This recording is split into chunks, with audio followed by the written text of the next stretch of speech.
This channel is provided for informational purposes only. Contact your physician for any diagnostic or treatment plan. Hey, welcome to Mike's Diabetes World. You know, blood sugar now is 5.7 and still 97%. We're the same day as the last video. Now, today I want to discuss, sorry if you know, standards of care. What the hell is standards of care? Standard of care is basically your treatment plans. When I was first diagnosed, it was a set diet. It was insulin by injection. It was urine testing. And over the years, this has changed.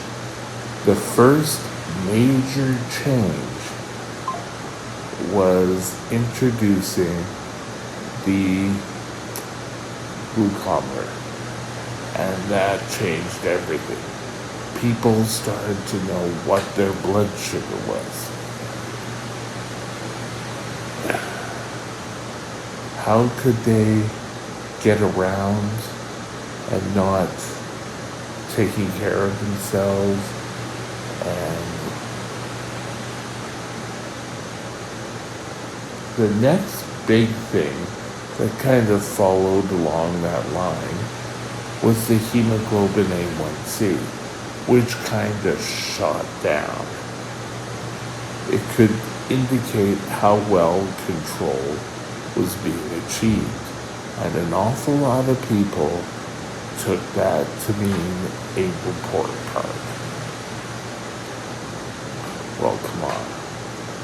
And oh yes, Big Brother is watching how you're taking control of your diabetes.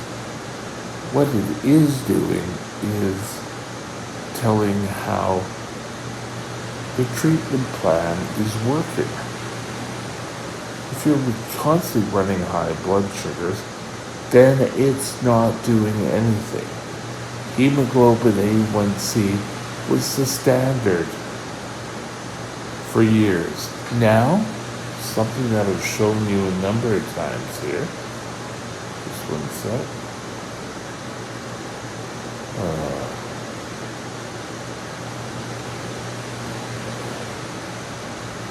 The time and range module. This is the latest standard of care. We want to achieve 70%. Some days I do it awesome. Other days it's a laughing joke.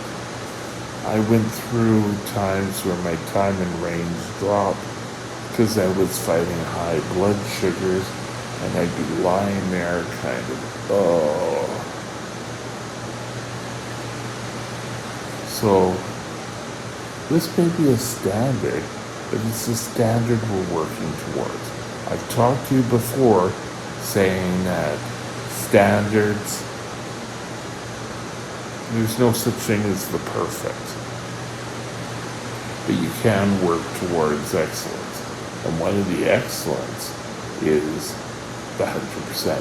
And if you achieve 100% for a 24-hour period, you should be celebrating.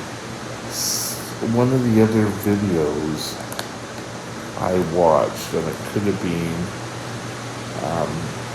TCOYD, Taking Care of Your Diabetes channel, where they said that you should celebrate that.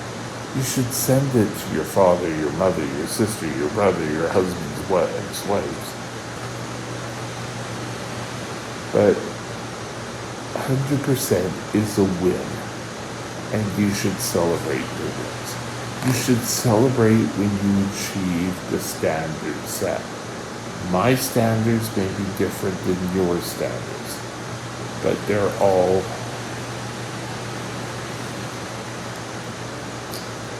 inclusive. This is the latest standard of care. The first thing when people find out that, oh, they have diabetes, oh, wait till I get on the pump. And ideally, the pump takes care and can grow with you. You need to fit into the pump. Just because you have diabetes, and it would be ideal for you to go on the pump, you need to learn how to do injections, how to draw up insulin, how to sanitize your lids of your insulin pumps, how to ensure you're not going to give yourself an infection. So you need to learn those before you can move to the pump. While this is a standard of care and it has brought me pain in that it took a while to learn, but once I've learned how to do it, we're getting better at it. You also want to be giving up some control. Where in the past you had a high blood sugar, you would correct it automatically. This does it for you. You don't even think about it until it's time to calibrate. Now, I don't care if you have this pump, you have the Omnipod with the Dexcom, or I can't think of the other one right now. But pumps are becoming more and more prevalent. Does that mean everyone should have it? No. It was sort of like when I was diagnosed, the insulins we got were beef and pork. And then I think they just went to pork. Don't quote me on that.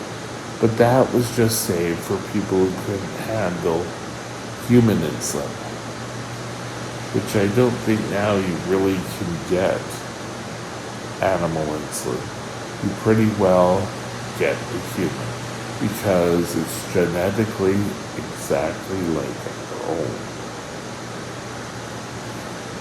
Ever since going on to the human insulin, I've had less infection of sites.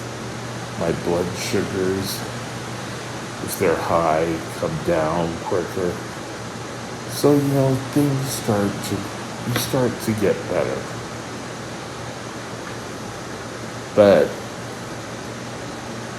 this little device is now in Canada, and I believe right through all health regions across Canada, the pump is available at least to people 18 years or younger. They may have finally all gone to adults. When I started on the pump, BC wasn't allowing pumps to pay for pumps for people who didn't fit into the underage group. The problem was they would get the pumps as kids, and then once they hit 18, their care went downhill because they were back giving shots all the time. Not a great thing. So nowadays, what does standard of care look like? You still have the glucometers. You still have to modify and count carbs. That counting carbs wasn't around. It was a set diet. We have insulin still is the main. There's no magical thing that relieves diabetes. You take 4 pills 3 times a day for a week and your diabetes disappears. That's not going to happen. You need to be able to treat your diabetes in such a way. So, pump, counted carbs, insulin, testing regularly. Starting to take hold of your diabetes is the biggest standard of care change whatsoever. You have to talk with your doctor about getting guidelines for control. When your blood sugars happen at this range, this happens. If things happen at this range, this happens. And how you respond to those. And you know what? That's standard of care. And I'm lucky enough to have a pump to control my insulin. I don't have to keep records anymore. This helps. I was not the best record keeping. I failed at that standard of care. But diabetes is a disease you're going to have to live with. So, do your best to follow the standards of care set out by your doctor. And with that, have a super day and we'll talk again soon. Bye now. If you enjoyed the video, please consider subscribing. Thank you. My email is mikesdiabetesworld@gmail.com. mikesdiabetesworld@gmail.com.